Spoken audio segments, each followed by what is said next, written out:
Just do it. Consistent, small daily action is key to big success. Focus on one action that moves your life in a positive direction. Do it daily, even if you don't feel like it. Yes. So this goes right along in today's episode. Discipline. Just do it. It's a mantra that you can instill in yourself, that when you come across difficult times or you face challenges, you can just say to yourself, just do it. Just push yourself through, right? So that's something that anyone can just develop in themselves by using these things, right? So using these things as a tool to help you build the life that you want to have, right? But these kind of things, these mantras, are what shape us over time. Does that make sense? Yeah. Reputation. Your name is the only brand you will take with you for the rest of your life. It compounds like every other investment. You are guaranteed to hold it until you die. So invest in it and accordingly. No, I mean, we are what we say. Like, so a man really only has his word, right? You ever heard that before? Yeah. Our reputation is all we have. You know what I mean? Who you are as a person gets carried with you forever. I mean, people, whether they know everything about you or not, it's kind of embodied in your behavior. You know what I mean? So if you're constantly practicing, good habits, people are going to see that you're a good person, and that creates that reputation. So you're building a reputation of who you are, right, through your habits and your behavior. Does that make sense? Yeah. So if in the future people look at you, are they going to say, Skylar's does what he says he's going to do? You know what I mean? Or are they going to say something like, this person never, never does what they say they're going to do, never shows up, right? Right. That's a reputation. Yeah. So it's important as a man to have a good reputation in this world, because you need other people's help. You know what I mean? Yeah. Life is hard. It's okay for things to not go your way. It's okay to be discouraged. It's not okay to quit. Pivot and try again. Every attempt brings you one step closer. Right. No, life is hard. And the thing about it is that it gets a lot harder when you don't think about where you're going and the mistakes you might be making. You know what I mean? If you just keep going on this path of, I'm just going to do it my own way, however it turns out, there could be a whole plethora of mistakes that you're making that you don't even know about. Does that make sense? Yeah. So life is hard, but it's a lot harder when you make it so by just not paying attention to what you're doing. Yeah. Does that make sense? Yeah. Be proud.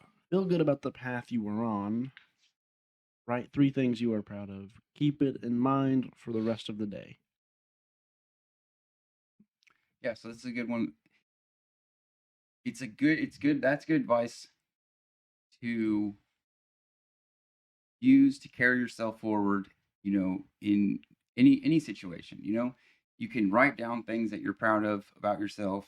That way, when you come across hard times and you start to think about yourself as not doing the best, you can pull those up and you can look at them and you can examine them, and you can say, you know what? The voices in my head are saying that I'm worthless, but there was a time when I wasn't, right? Right. And that's important. It's important. It helps help pull you through. It helps to carry you through difficult times. Yeah. It's kind of like you should be proud. If you've done things, you should be proud of them. Like the things that I've built in the past. Like, nothing's perfect. Nobody's perfect, but I'm proud of the effort I put into them. You know what I mean? Right. I put effort into them. They turned out how they turned out. But the fact is that I did my best. I tried my hardest. I put effort into it. Does that make sense? Yeah. Freedom and wealth. People who enjoy freedom live below their means. No matter how much money you make, maintain your freedom instead of upgrading your lifestyle.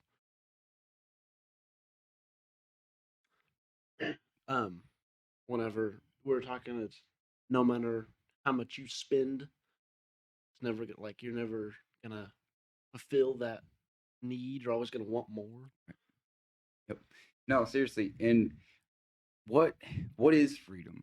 Okay, because if you think about the way the world wants us to see freedom, is financial freedom. Like you're Right. free if you have money. That's not necessarily true.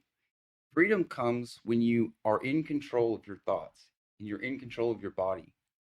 You know what I mean? Does Yeah. that make sense? Yeah. You're free when you can make your own decisions. Then you're free. That's real freedom. Yeah. Someone that's constantly giving in to their own desire and their own selfishness, that's not freedom. I don't care how much money they have. They're not free.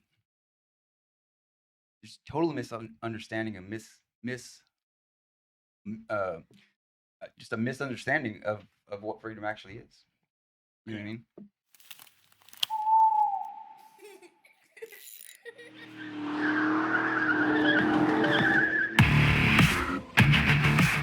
All right, so this episode is about discipline, right? This is so important, okay? This is why we're doing a whole episode on this topic. And I know we talked about discipline a little bit in the last episode. We talked about work ethic, things like that, right? Yeah. All right, so there's two parts to this when we talk about discipline. I'm going to go ahead and read the definition of it, and then we'll kind of go over the two parts. But the definition is control gained by enforcing obedience or order. So just at face value, if you just read that, it sounds like discipline means, control, right? And the two different parts of this are that there's discipline as far as like physical discipline in like disciplining a child, you know what I'm saying? And then there's discipline in self-discipline. You know what I mean? Yeah. How you the control that you're putting on is your over yourself. Does that make sense? Okay, so those are the two kind of different types of discipline that we're going to talk about today. All right.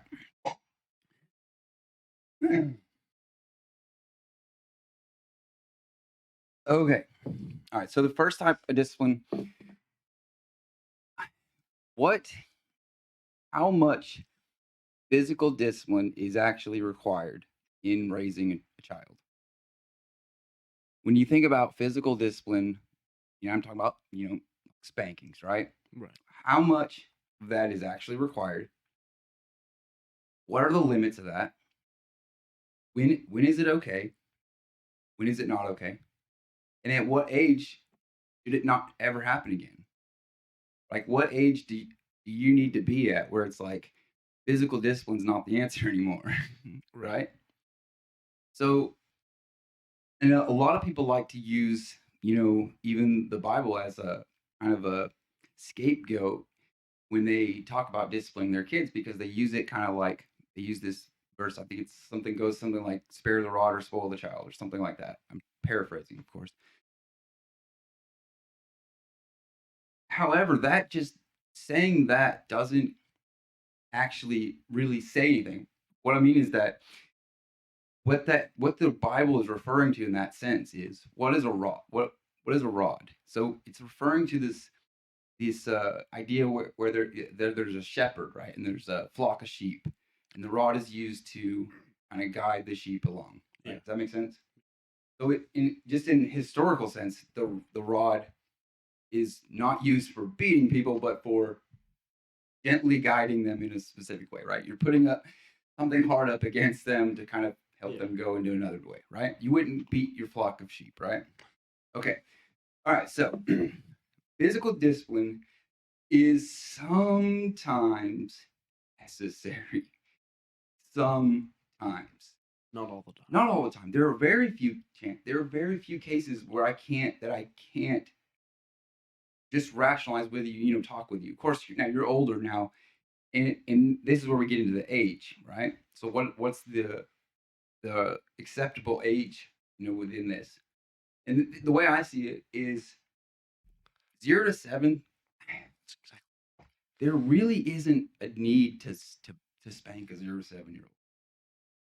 I just don't see it. I get that they're toddler. I get that They can't really. They're gonna scream and yell, and they're gonna do things that are totally unacceptable. They can't really control. Right. Because I like 8 to. I mean, eight. Starting at 8, you can. Yeah. You can so control your. right. So around the time you reach 7, 8, you're starting to understand how things work, and understand that there's things such as like lying, right? So like this is where you kind of start to realize that you can tell stories to you can tell someone something to get them to do something or get them not to do something. Does that make sense? Are you following there? Yeah. Okay.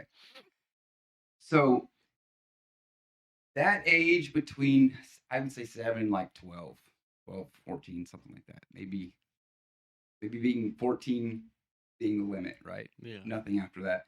And the only reason you would use it is in the very extreme cases.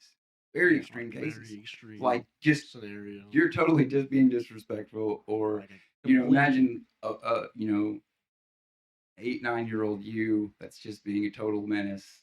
You know what I mean? Like there something there that are actually deserves like a right, penalty. Like not like exactly. something not like something just not necessary.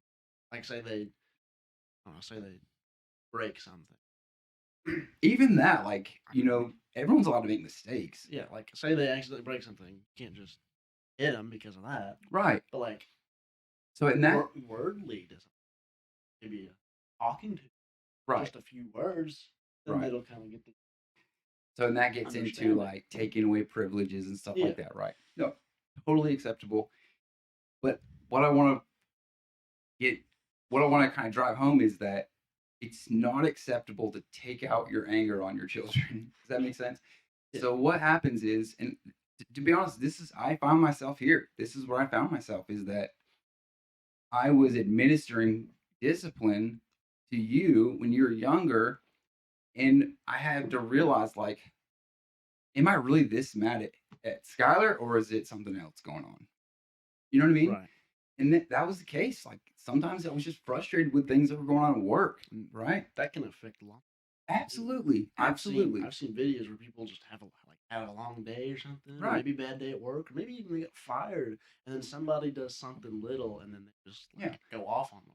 right. Now it's not an excuse. It's not acceptable No, but it's to not an bring excuse. work home, and that's Yeah, no. today me doesn't bring work home, right? And I don't allow that to affect anything.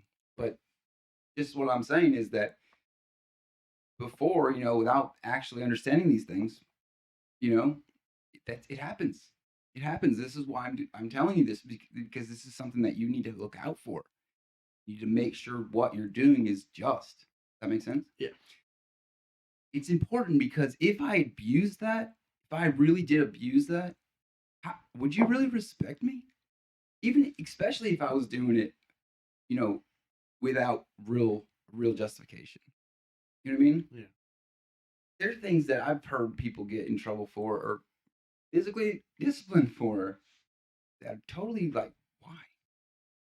Why would you do that? Like, it just doesn't.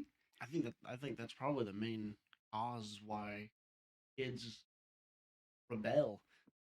It's one of them. Well, It's one of them. it's one of the Yeah, causes why they just tend to not have a correct. yeah, yeah. It's one of them. And a lot of it, other parts of it come from the world, come from the worldly perceptions, Yeah, right? like they've been told things by other people, and then they just kind of get that perception and they kind of Right. believe it. Yeah, yeah. It's not even just told, but like they get the Yeah, idea that their parents are not their best friend, or not. Not sorry. All right, sorry, that's a bad way to say that. They get the idea that parents don't have their best interest in mind, yeah. or that they're wrong even. Hey, and that could be the case. It could be the case that a parent is just I wrong. mean, sometimes like We don't get as you instructional said, where manuals. they do discipline when it's not even necessary, and sometimes that's the case. They could be wrong, but There are people that say never. There are parents that say it's never acceptable. I They have a good case. Have a good case to make. There are parents that say that it should be done prolifically, like all the time, right? right. I don't agree with them, but you see what I'm saying, right? Yeah, People have different opinions on some this, parents just never right? discipline their kids at all. That's a big problem. That That's yeah. a huge problem, So right? there's a limit to where it starts from no discipline to a lot of discipline. I think it should, I guess, basically be in the middle. Like not all the time, of course, but only when it's necessary. Right. But you can't just do it all the time, and you can't do it at all because if you don't do it at all, grow up to be a menace. Really. Yeah. So the answer is you gotta be the parent. You have to see yourself Right. as the parent. If you're the father in this scenario, right? You got to be the father, right? You're the adult. Do the right thing. Not easy, but it's important. Okay, so we done talking about that part, the physical part of it. We understand that pretty well. Okay. Why is discipline so important? Mm.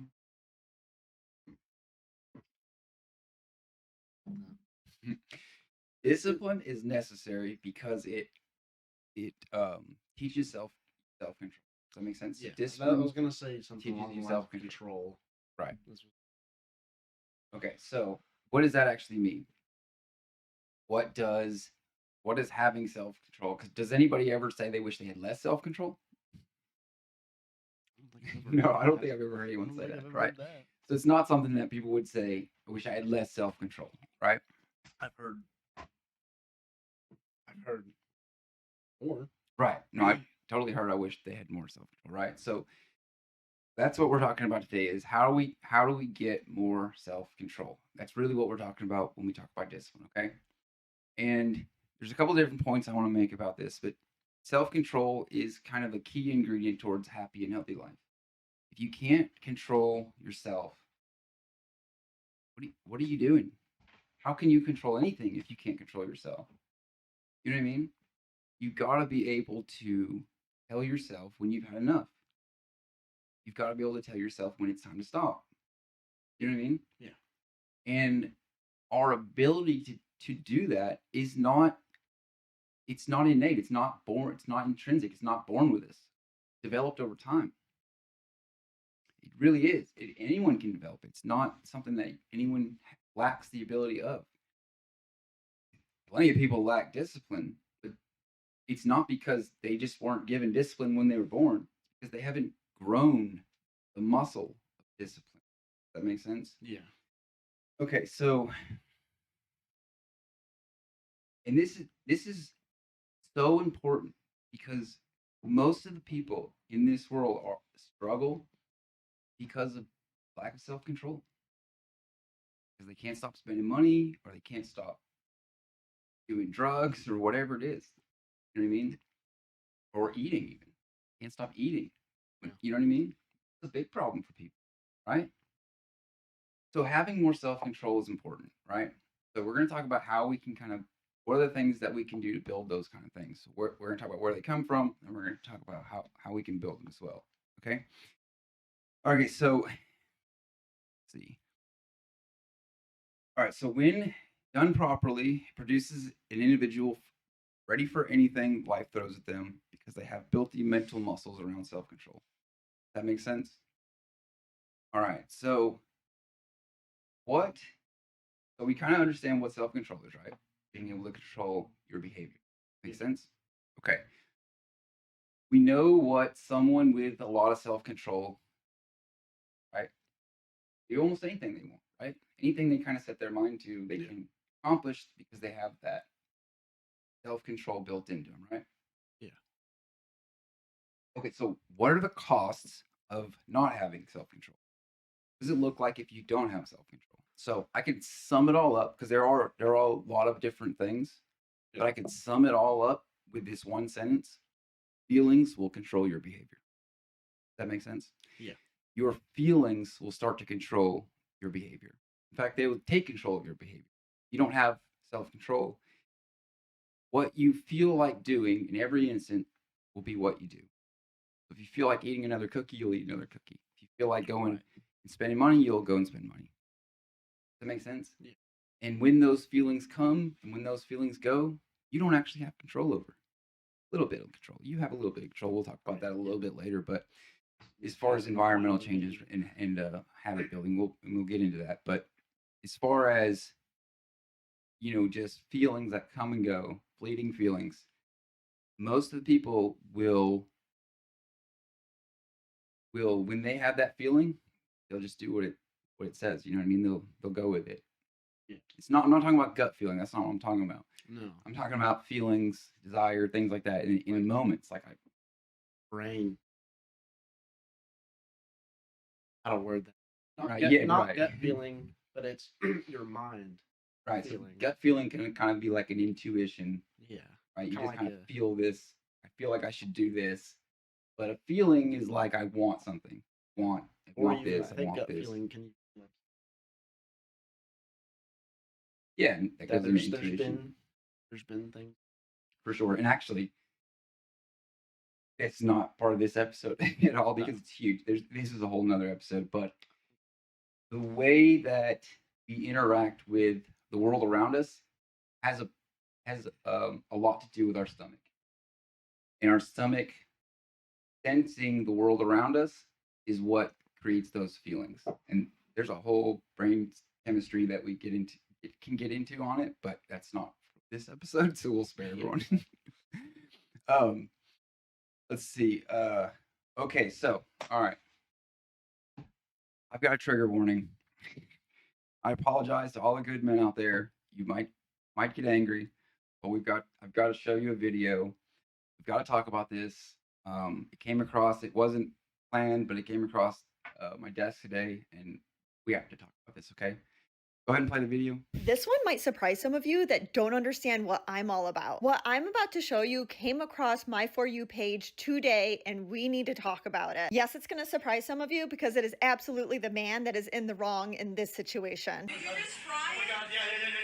Oh my God, oh my God, oh my God, oh my God, oh my God.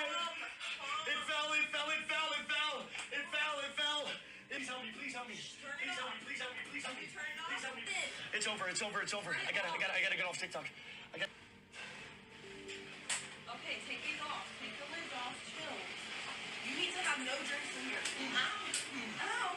Although the camera did not capture everything that happened, I think that it is pretty darn clear what happened. His name is Jordan Cisco, and he has accounts across social media platforms, including Twitch and TikTok. The reason why I know it's so important to spread this message right now is because I have a huge male following, and I know that some of you might follow him or you might know somebody that follows him. And if there's anything that I know about men, it is that they will hold each other accountable. That's not something that women do so well, you guys. You know that. That's why I'm here. But I am a huge believer in calling out bad behavior, whether it's from a man or a woman. It is just that a man's behavior usually gets called out 10 times more than a woman's bad behavior. But for some reason, this story's not getting pushed. There's not enough people that are hearing about it. Now, hopefully enough of you know, and Okay, this so, guy will not be seen on did you social catch what media happened there? again to influence other men All right. or especially Dude young was boys. freaking out because he spilled his drink on his controller, whatever, game station, Yeah. during a stream, whatever. You saw his behavior, right? He was panicked. He was totally losing it. Definitely. Totally losing control of his life in that moment because a drink spilled. You know what I mean? Yeah. This guy has no control over his feelings at all, right? No. What was the result? Did you catch the last part of it? Yeah. He smacked his wife? Yeah. Son, you know this is unacceptable. It's totally unacceptable to hit a woman. I don't care.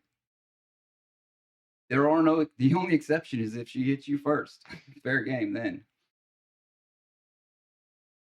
Men, I don't care what anybody says. I really don't. Men are stronger than women.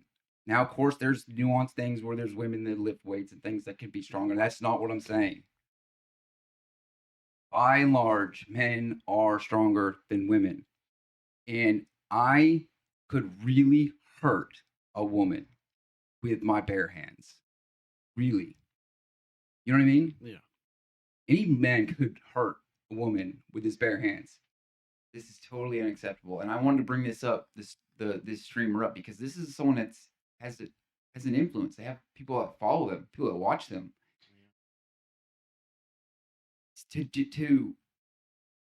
For him to do that shows a total lack of self-control, a complete lack of self-control. This is totally unacceptable. It's not okay to hit somebody because you feel out of control. You know what I mean? Yeah. It's not okay. Never okay. No. Another man does something like that, like what this streamer did. A good man is supposed to step in and straighten them out. Full stop. That's exactly what's supposed to happen. Exactly. And there's no, good on the man that does that. Good on the man that steps up and says, no, you're not gonna hit people. That's not going to happen. You know what I mean? Yeah. That's just it. There's just not enough people willing to do that.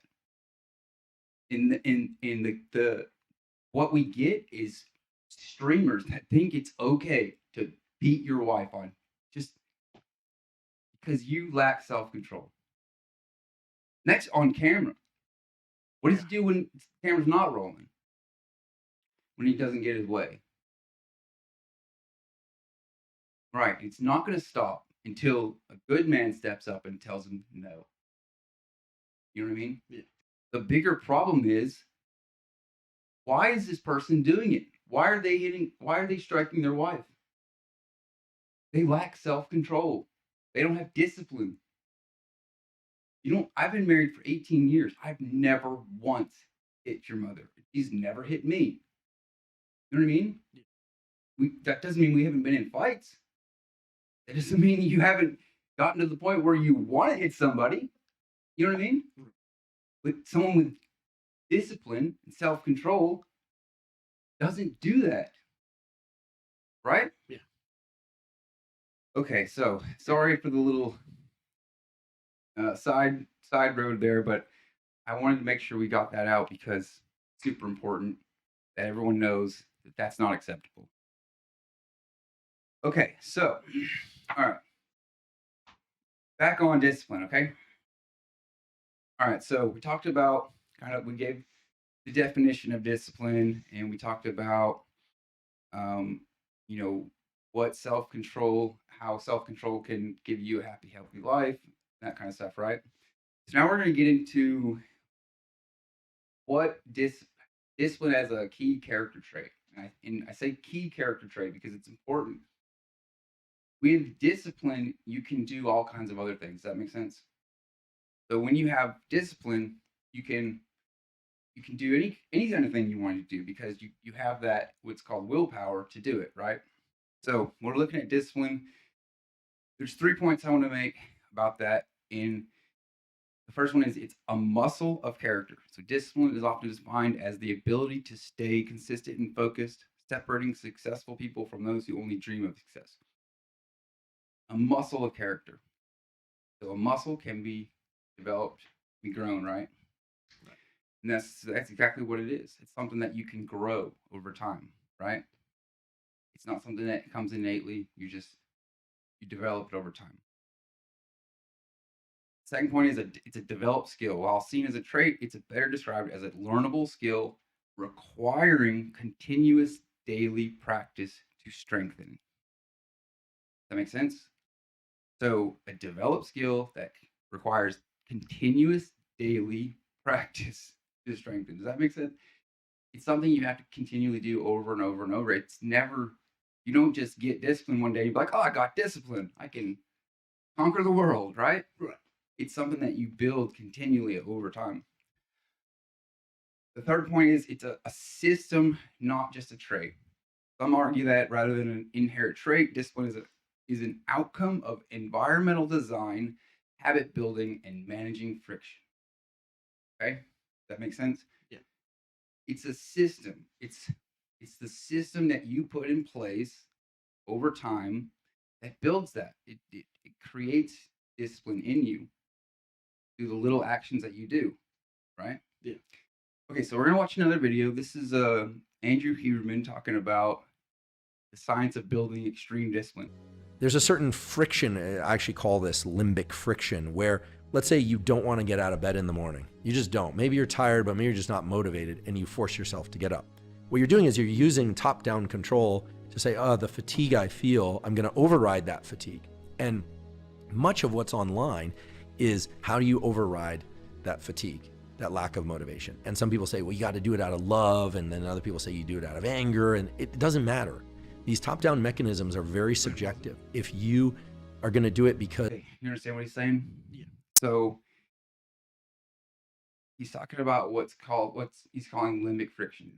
I mentioned that in another episode, but when he's talking about this limbic friction, this is when you come up against challenges and you face setbacks, right? And you do things new, right?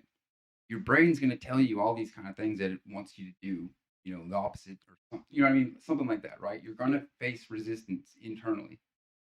And what happens when we face that resistance is people that have low discipline or low self-control will just cave. They'll listen to that friction in their mind, which is basically like you need to stop, right?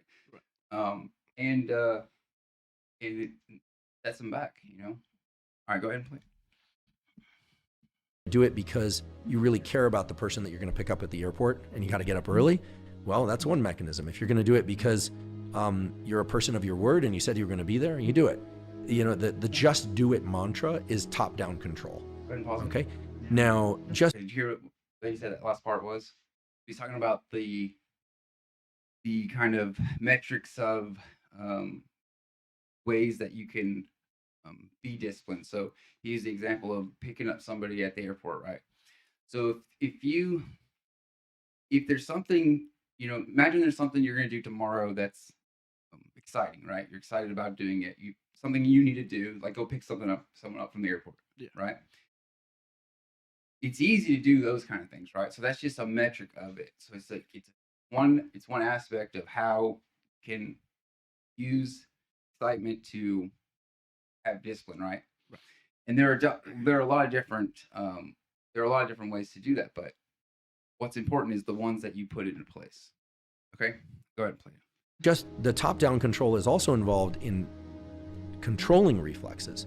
The desire to consume something that isn't good for you, you can resist that desire through top-down control.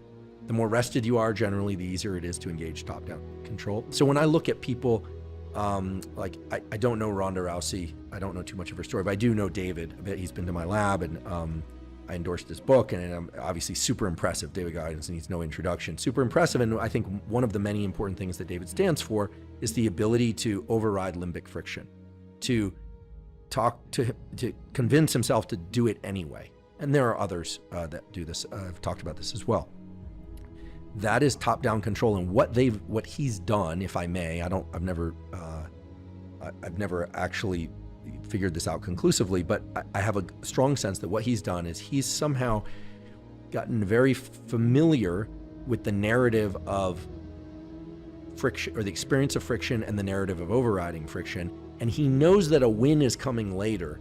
And so what happens is, if you know that overriding limbic friction is going to create a win down the line, that win could be a sense of accomplishment, that you conquered something in this limbic friction. So you need to know what that accomplishment looks like. You need to experience, it helps to know what the win feels like, yes. And what you can do is you can start to thread back that dopamine from the future to the idea, by getting out of bed, I'm already starting to experience the win. You can anticipate the win. Now, there's actually a paper that was just published on this, as a good timing for this question, which is that really points to the fact that delayed gratification is controlled by dopamine. And it's a somewhat complex paper, so I don't want to get into the details, but what it shows is that if you know that by delaying gratification, you are going to, it's worthwhile, you start to achieve that dopamine increase earlier. So delayed gratification is, as it sounds, is resisting the urge, resisting the chocolate bar, or resisting the staying in bed, or whatever it happens to be. All right, go ahead and pause it. But that Okay, so he's talking about delayed gratification. Okay, so it's important to understand that discipline and these kind of things, it's a neurochemical response in the brain, right? So we have to understand it like that. And you can kind of put things in place to build up that part of the brain, right?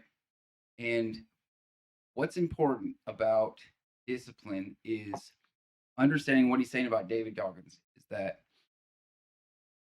he's using this as an example of someone that's put these mantras in their mind, or whatever they've done, to tell themselves that they're going to get the reward, or convince themselves that the reward is coming later, no matter how hard it is, how hard the effort is at the time. That makes sense? Yeah. So it's kind of overriding this limbic friction in the mind by saying, I'm going to do it anyways. It's over and over and over. And you build up these neural pathways of, you're just going to do it anyways. Does that make sense? Yeah. So when you come against the friction in the future, like it doesn't go away. The point I'm trying to make is it doesn't go away. Right. There's never going to be a case where it's you stop having thoughts in your head about not doing things that are hard. We're hardwired to not do things that are hard because we're trying to conserve calories. Our bodies are essentially designed to conserve calories. You know what I mean? Yeah. The idea that is that the amount of calories you spend in any day is only an estimation how many calories you're going to need to spend tomorrow, right? So you don't know what's coming in the future, right? So for your mind, the best way forward is just to conserve as many calories as possible. So what happens is you get all this limbic friction and things like that that keeps you from expending too much energy. Having the mindset that says, I'm just going to do it anyways, overrides that. Over time, you can kind of build up this, this identity really of someone that doesn't cave to those things. You know what I mean? And it doesn't matter if you get the thoughts. Like, we'll actually go into this a little bit more later, but David Goggins is a really extreme case to use. Okay, I don't know how much. I think you've read one of his books, haven't you? I think I remember you. Yeah.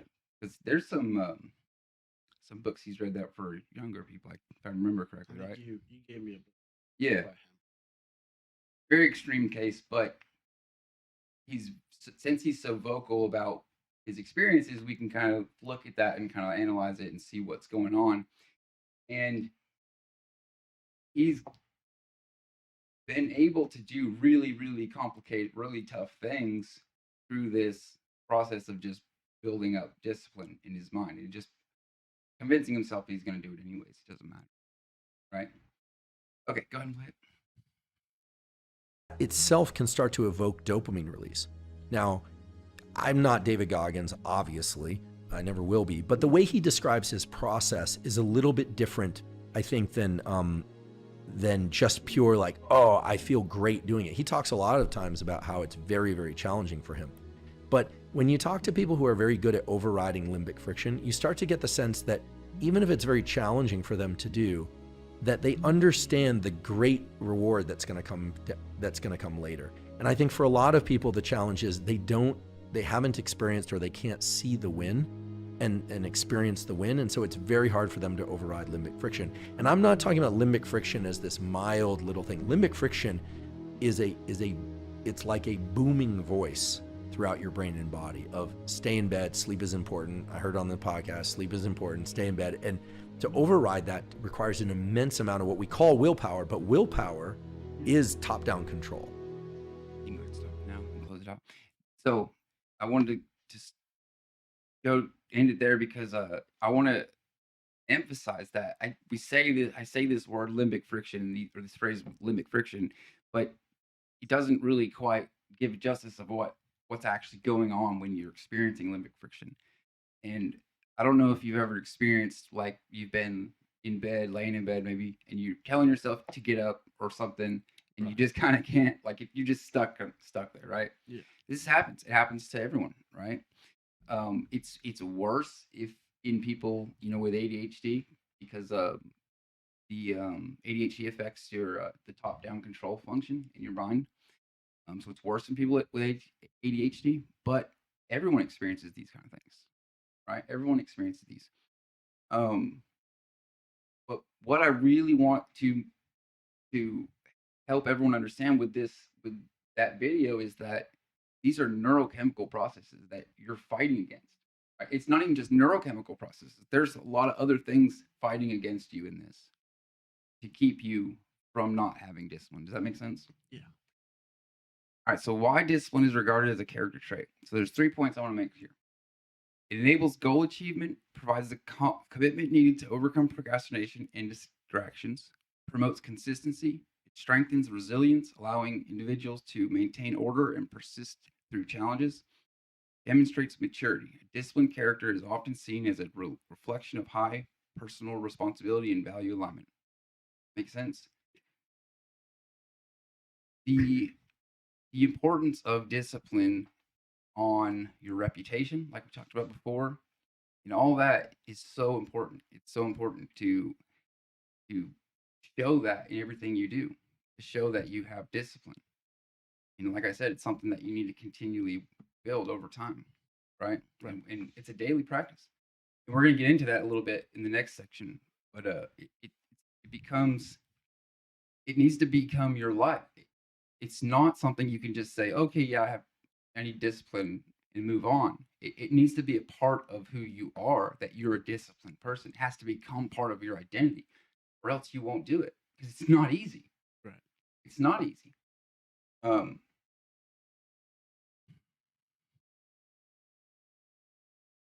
right, so the final point I want to make about this section is, while some people may naturally seem more disciplined, it is a skill that can be developed and strengthened by anyone, allowing it to become part of their overall character, right? That's what I'm talking about, embodying it into your identity. If that's who you become, that's who you are, then that's what you'll do. And I'm not saying that means you're, super stoic or you don't ever make mistakes, or you know what I mean?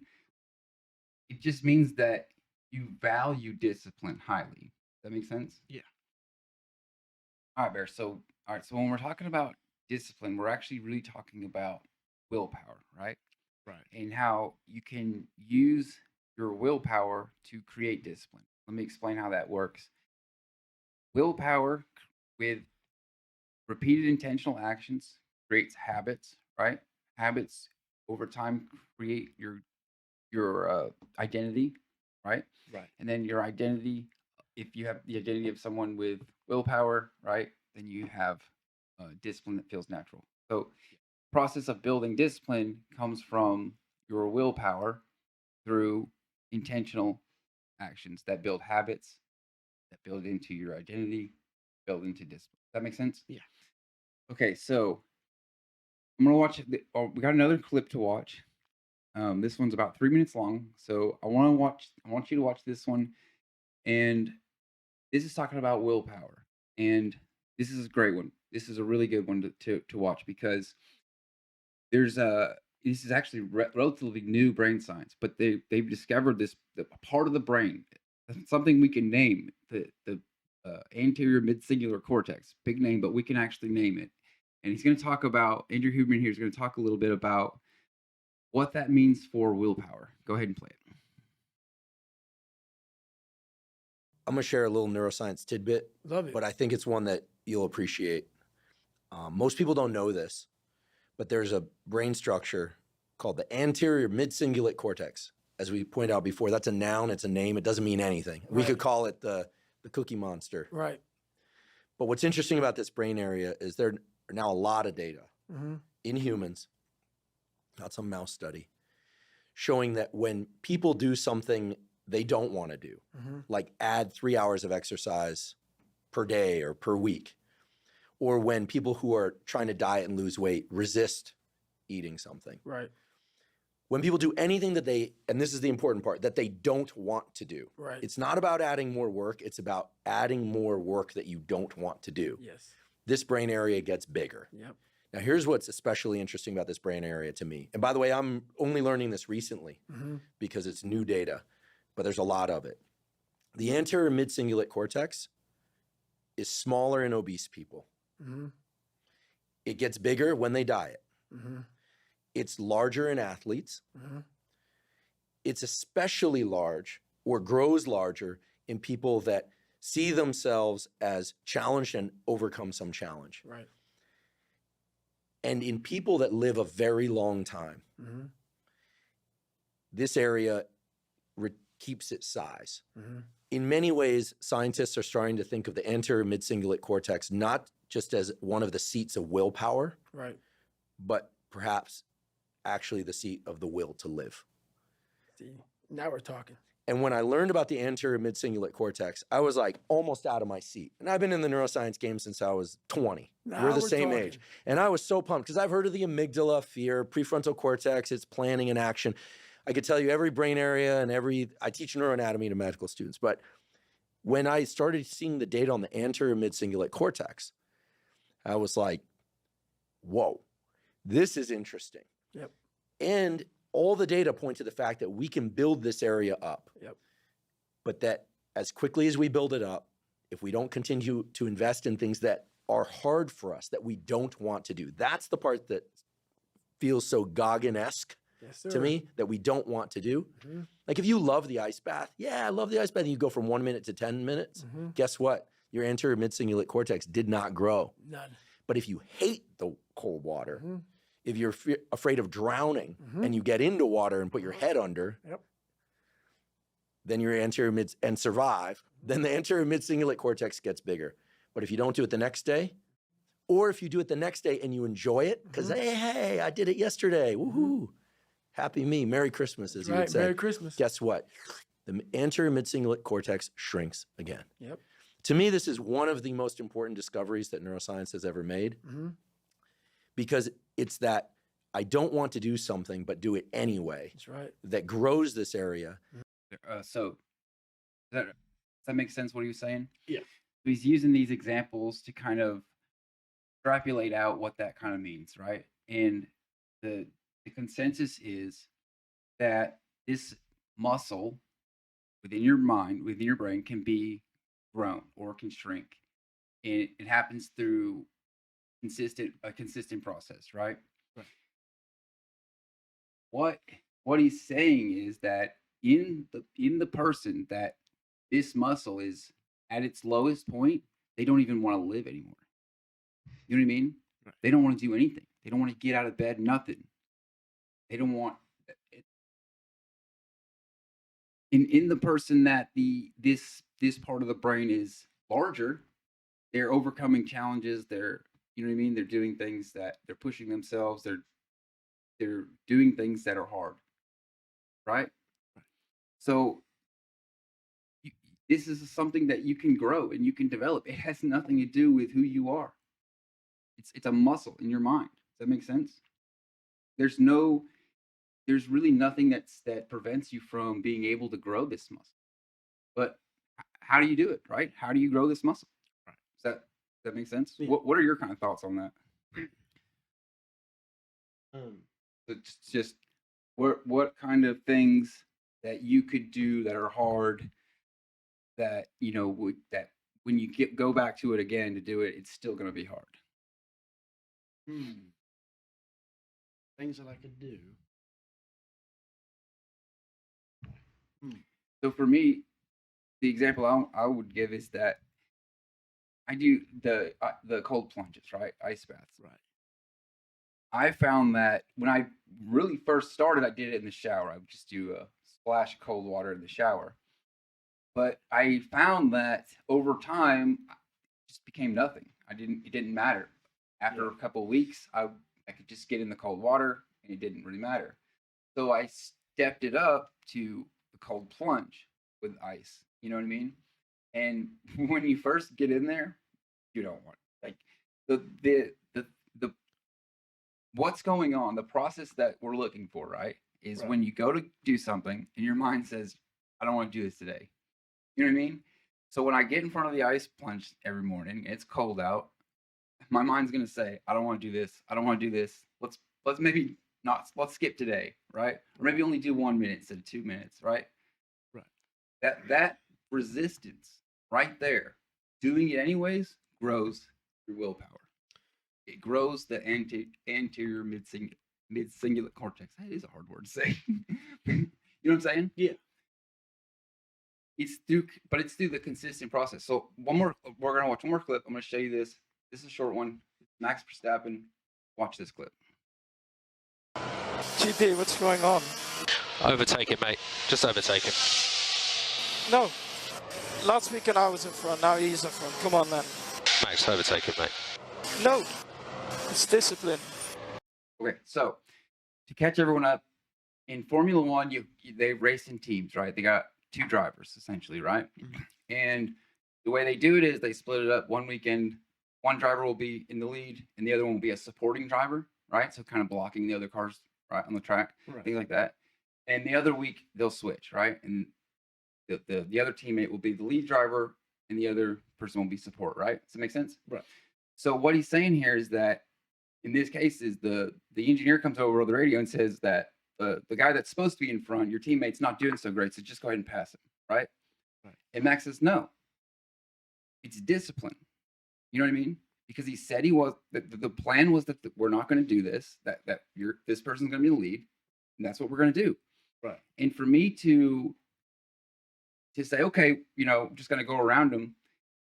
You could do that, right? But Right. it's discipline to say no, Right. because you want to do it. Yeah. You want to get in front of him and win the race, but it's discipline. It's what I'm saying is that he's building discipline through these actions. These are just things you can do all the time. You can do that anytime. You can say no. You know what I mean? Yeah. That's what builds discipline. That's what builds the willpower. Does that make sense? Yeah. I had thought before the video,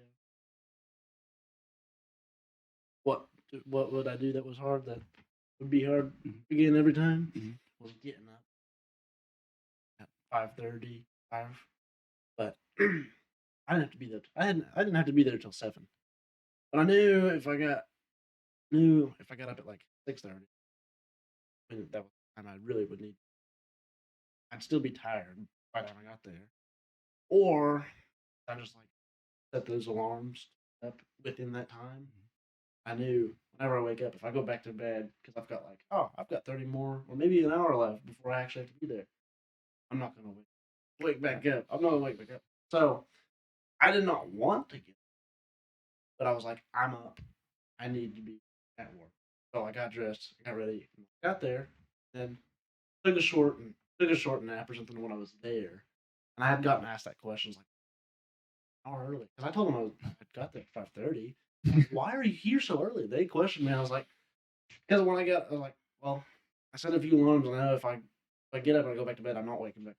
So I was like, I don't want to be up at 5:30, but I gotta be here. So I just got up, got dressed, went to work. Yeah, no, and it's too often that people will just stay in bed until like the last minute and roll out of bed, like throw their clothes on, maybe not even brush their teeth, maybe not even look at themselves in the mirror even, and just rush off to work to the normal thing. And it's like, that there's a process in the beginning, and as you're describing, right? There's getting up and getting ready. Even if I did get up at like 6 and left by 6:30, it'd still take me a few minutes, right, to actually be right. awake. So you're saying, but what you're saying is that, well, of course, what I think you're saying is that you recognize that in order to be at work at 7 and be there, be ready, right? Be ready to go, be wide awake and ready to go. You need to get up earlier. You don't want to get up earlier, but you need to. You recognize that. Yes. Exactly. No, that's a good case. That's what I'm saying. So that's great example. However, what I want to make sure we understand is that if you do that consistently, you're going to just get used to it, and you don't get any benefit from it, right? I did get used to it. Yeah, right. And it was because it was consistent. But that's a good example of where you're using your willpower to create this habit of getting up early, and that ultimately is going to make you a more presentable person, right? Better in life. Okay, great example. But for this case, the process of building willpower or willpower building discipline is through doing the difficult things, even when you don't want to. I mean this for everyone. Like at any moment you can do this, and you should almost daily try, just find something to say no to. You got to build that muscle. If you just say yes to everything, you're always going to say yes. And people don't realize that they say yes way too much, and they don't say no nearly enough. I had to figure that out the hard way. And what happened to me is I said yes to everything, and I ended up overworking myself. I had piles of projects on me that I couldn't finish them all because I said yes to everybody. And I had to humble myself and walk everything back and tell people even that, hey, I told you I could finish this, but I actually can't finish this. You know what I mean? Like, It's hard to do. But if you do in the beginning what you're supposed to do, then, you know what I mean? You don't get in those positions. And that's what we're trying to do, is trying to keep each other from getting into those positions. I had said yes to a lot of things.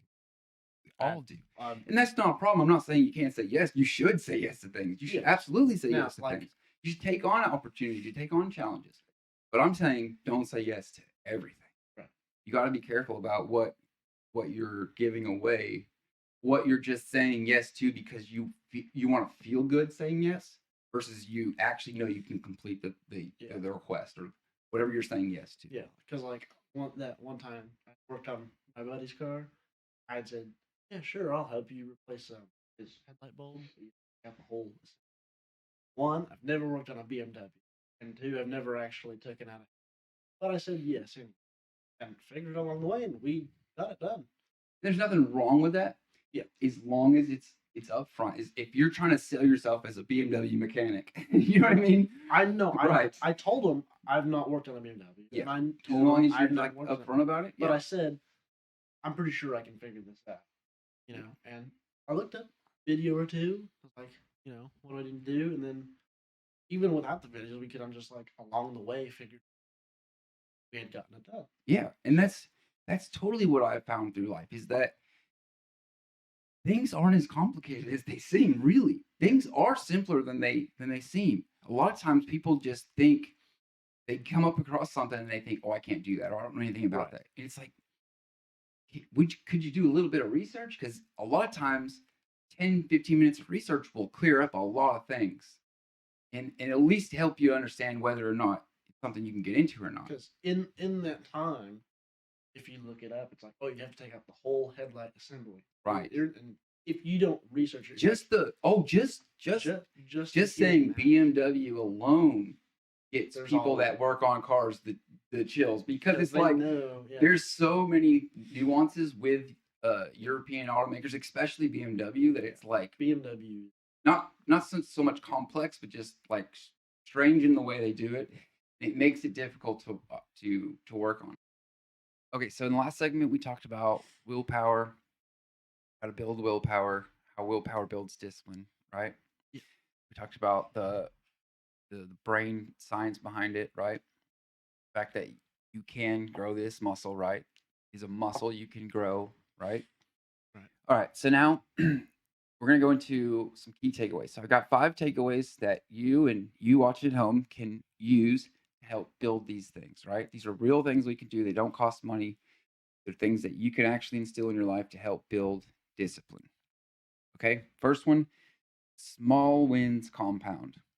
This is super important, man. This one's awesome because your brain doesn't care what it is, right? Your brain doesn't care about how big or small this is. So things like making your bed, a 5-minute workout. So these are low risk things that you can tell yourself you're going to do, and then when you do it, it builds this muscle.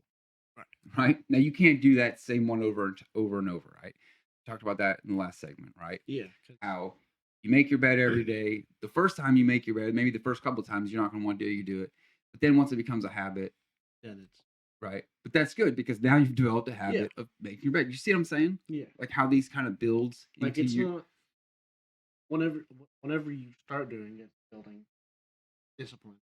But then whenever it's in you, turns into a habit. good. It's a habit, but it's not building discipline. Habits aren't always good or bad. Yeah, Habits that, I'm saying in this specific one, building Right. the bed, it's a good habit. Yeah. But making the bed, good habit, but it's not building discipline anymore. So you got to do other things.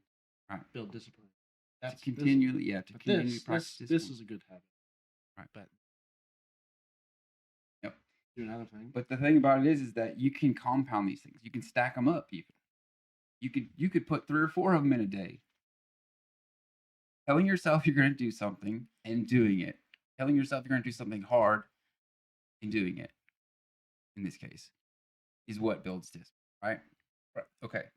So those are all things you can do. The next one, delayed gratification practice. Okay. So this is where maybe you want to get a snack, but you say, I'm going to wait an hour. Then you wait the hour, or you say, I'm going to wait 6 hours, whatever it is, right? Or another example is finishing work before leisure. Like you're doing some work and you have you come up against something maybe, and you have this idea that you want to go play video games or whatever. In that moment, you saying, no, I'm going to continue to do what I was doing, even though I want to go play video games. I'm going to finish this, then I'm going to go play video games, right? Right. That built it. Okay.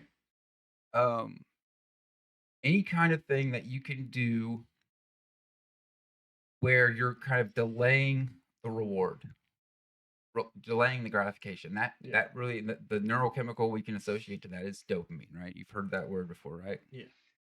So by delaying that gratification, we're building that muscle internally of being able to overcome the friction in the future. Does that make sense? Delaying the reward. Actually, I did that at work because lunch break. I was doing something. It's like, oh, lunch break. But still doing something. So I'm like, no. Oh, I went like, no, I'm not. I'll go ahead and finish it now. So then I did. I finished it now. Then I went to lunch. Right. And it's just the little things. Those Yeah, little like things. it was a little thing. Whenever I did that, I was sweeping. I was wheels spin the broom. But I was sweeping. I was like, I still got this area to do, and I still gotta still gotta scoop it up and put it to the trash can. Or so I did that instead of coming back to it later. Yeah, good example. Then I went to Good example. Okay, so the third one, reducing decision fatigue.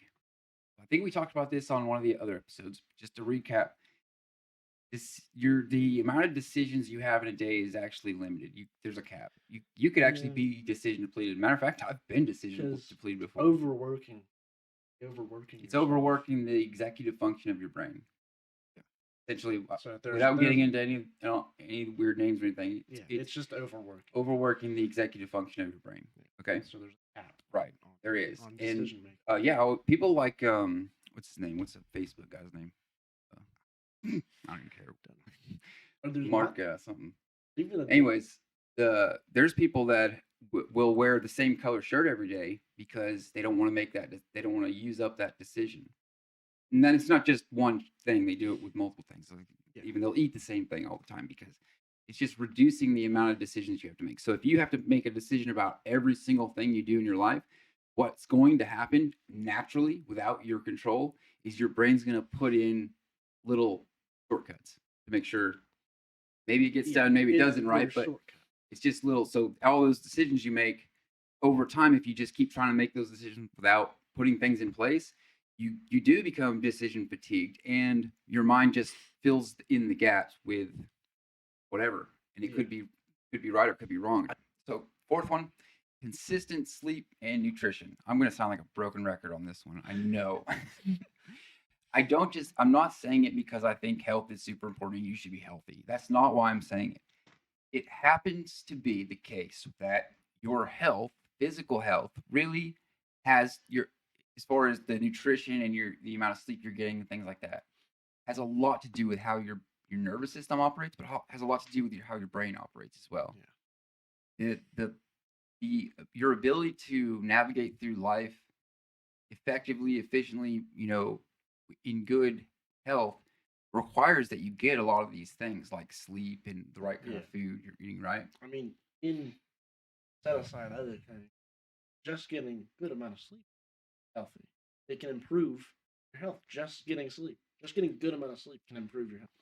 So, having the right environment in your mind to make those things possible is what I'm talking about with sleep and nutrition. Creating the environment in your mind by going to sleep regularly. There's all kinds of things that happen within your body.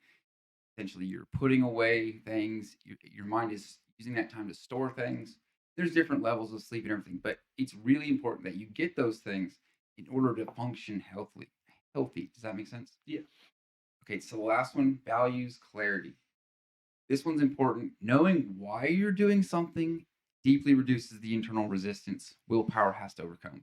Purpose acts as a force multiplier. So what that means is that let me use an example. Have you ever been told to do something and you just didn't understand why? Like it didn't make sense to you, you didn't want to do it, didn't make sense to you, right? when I was in the military, you do some stupid things sometimes, like moving sandbags. Like it's crazy. Like some of the things they make you do. All right, so these are my 3 closing points. First one is discipline isn't about having more willpower. It's about needing less of it over time. The goal is to build systems, habits, and identity so that disciplined behavior becomes the path of least resistance, not a daily battle. Does that make sense? Yeah. It's about putting the things in place. It doesn't just happen to you. You have to make it happen over time. You have to put these things in place to allow yourself to become that person. Like Max Verstappen saying it's discipline. He's putting that in place.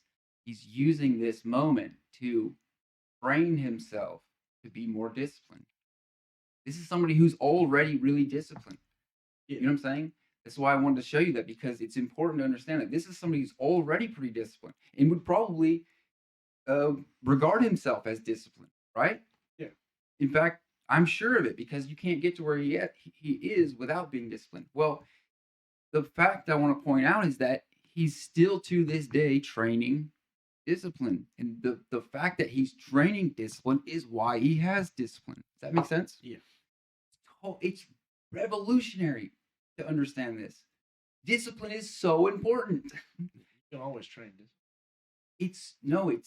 You always need to train discipline. Or Right. it's like you It's something continuous. We're always going to deal with this. you always need to train. Just like Max Verstappen, he is training. He can still do that. There's never a point that I don't need stop training.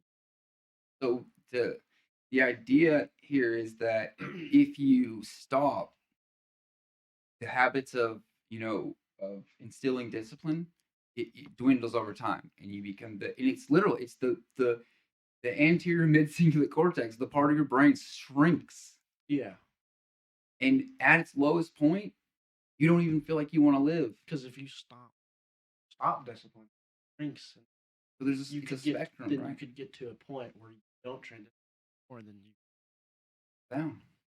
goes It down, goes and down. then And maybe you don't ever let it get down to the bottom, but it goes Probably. down, right? definitely- Yeah, definitely go down, and you'll be less willpower. Yeah. And that's willpower, as Andrew Huberman described in the videos, is what gives you the top-down control to do things. Willpower, right? Right. Okay, so the second one, the brain is literally restructuring itself each time you choose discipline over impulse, making the next choice incrementally easier at a physical cellular level.